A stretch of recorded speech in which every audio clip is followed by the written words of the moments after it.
Görürsünüzmü? Biz şəkərli diabetli xəstələrin ayağına baxırıq. Ayaqların arasına, barmaqların, pıçılğanlara baxın. Eyni zamanda qribok inkişaf edib və ürək çatmamazlığına görə şəkərin ağırlaşması olaraq ürək çatmamazlığı yaranıb.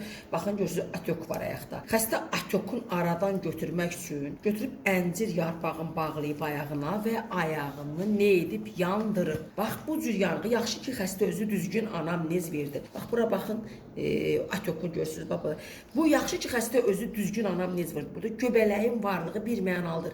Bu isə dəri xəstəliyi deyildir. Güclü yanıqdır. Və onu qeyd eləmək istəyirəm ki, ümumiyyətlə diabetli xəstələr 30 dərəcədən artıq suda ayağın vanna eləməməlidir. Onlarda hissiyat zəif olduğu üçün bəzən 100 dərəcə Selsi temperaturu suya ayağın salar, heç nə istəyilməz, ayaq belə yanar. Və xəstə əncirin yarpağını bağlayıb, o yarpaqda onun südündə yandırıcı maddə var.